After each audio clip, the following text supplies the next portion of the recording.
بسم اللہ الرحمن الرحیم۔ السلام علیکم معزز ناظرین، آج کا واقعہ ایک سبق آموز واقعہ ہے۔ ایک طبی جن کا نام ربی رحمۃ اللہ ہے، وہ اپنا واقعہ بیان کرتے ہیں کہ ایک مرتبہ میں ایک مجلس میں پہنچا۔ میں نے دیکھا کہ لوگ بیٹھے ہوئے باتیں کر رہے ہیں۔ میں بھی اس مجلس میں بیٹھ گیا۔ اب باتیں کرنے کے درمیان کسی کی غیبت شروع ہو گئی۔ مجھے یہ بات بری لگی کہ ہم یہاں مجلس میں بیٹھ کر کسی کی غیبت کریں۔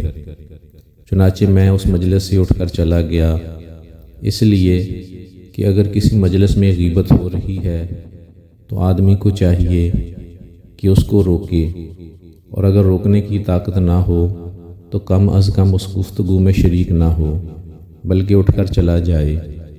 چنانچہ میں اٹھ کر چلا گیا۔ تھوڑی دیر بعد خیال آیا کہ اب مجلس میں غیبت کا موضوع ختم ہو گیا ہوگا، اس لیے دوبارہ اس مجلس میں ان کے ساتھ بیٹھ گیا۔ اب تھوڑی دیر ادھر ادھر کی باتیں ہوئیں، لیکن تھوڑی دیر کے بعد پھر غیبت شروع ہو گئی، لیکن اب میری ہمت کمزور پڑ گئی اور میں اس مجلس سے اٹھ نہ سکا، اور جو غیبت وہ لوگ کرتے رہے میں اسے سنتا رہا۔ پھر میں نے بھی غیبت کے ایک دو جملے کہہ دیے۔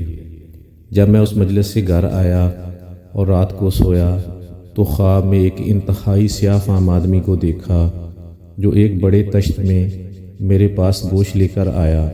جب میں نے غور سے دیکھا تو معلوم ہوا کہ وہ خنزیر کا گوشت ہے، اور وہ سیاہ فام آدمی مجھ سے کہہ رہا ہے کہ خنزیر کا گوشت کھاؤ۔ میں نے کہا میں مسلمان ہوں، خنزیر کا گوشت کیسے کھاؤں؟ اس نے کہا یہ تمہیں کھانا پڑے گا۔ پھر زبردستی اس گوشت کے ٹکڑے میرے منہ میں ٹھونسنے لگا۔ اب میں منع کرتا جاتا ہوں اور وہ ٹھونستا جا رہا ہے، یہاں تک کہ مجھے متلی اور قے آنے لگی، مگر وہ ٹھونستا جا رہا تھا۔